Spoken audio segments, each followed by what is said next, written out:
सदर व्हिडिओ पूर्णपणे काल्पनिक आहे। हा व्हिडिओ फक्त मनोरंजनासाठी बनवलेला आहे। हा व्हिडिओ कुठल्याही समाजाला अपमान करीत नाही। सर्व व्यक्तिमत्व काल्पनिक आहेत। कॉमेडीला कोणतीही साथ नसते। फक्त मनोरंजनासाठी हा व्हिडिओ पहा।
बाप्पा, आता तू जाणार?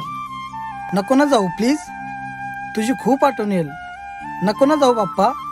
बाळा, मला जावं लागेल। माझे आई बाबा वाट बघत असतील आणि तसं पण माझं विसर्जन झाल्यानंतर माझी अवस्था मलाच बघवणार नाही। कसली अवस्था बाप्पा? आम्ही तुझे विसर्जन थाटामाटाने करतो, ढोल ताशे घेऊन नाचत तुझे विसर्जन करतो। मग कसली अवस्था? हो, दरवर्षी तुम्ही मला थाटामाटाने विसर्जन करता, पण विसर्जन करताना आणि विसर्जनानंतर माझं काय होतं हे कधी पाहिलंय का? नाही ना? मग बघ।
बघितलंस का रे? तुम्ही माझ्या मोठमोठ्या मूर्त्या आणता, 10 दिवस जल्लोषाने मनोभावाने माझी भक्ती करता, पण काय फायदा? मला कसंही विसर्जित करता, जेसीबीनं मला चुरगळता, शेवटी माझा अपमानच करता आणि मला नैराश्यानं माझ्या घरी जावं लागतं। मी कधी बोललो का रे की मोठ्यात मोठ्या मूर्ती असल्यावर मी जास्त पावतो? मग कशाला असे वागतात?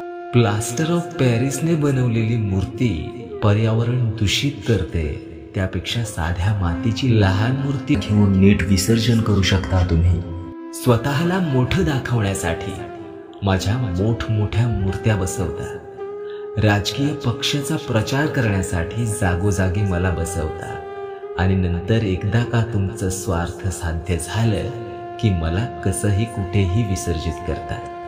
एकाच गावात, एकाच कॉलनीत, मंडळामध्ये स्पर्धेसाठी, स्वतःच्या नावासाठी, नाव मोठं करण्यासाठी तुम्ही आपल्या संस्कृती आणि रूढी परंपरांचा काहीच विचार करत नाहीत आणि विसरलात की मी तर छोटा असो किंवा मोठा सगळ्यांसाठी सारखा आहे। माझी मूर्ती घेऊन मनोभावाने माझी भक्ती केली आणि नीट विसर्जन केले तर मी नक्कीच तुम्हाला पावेन आणि मला जाताना खूप आनंद सुद्धा होईल। हो बाप्पा, आम्ही पुढच्या वर्षी असंच करू। तुला यापुढे कधीच निराश करणार नाही। या वर्षी जे झालं ते पुढच्या वर्षी होणार नाही. चल बघू, मला हसत हसत विसर्जित करून आनंदाने मला माझ्या घरी जाऊ दे.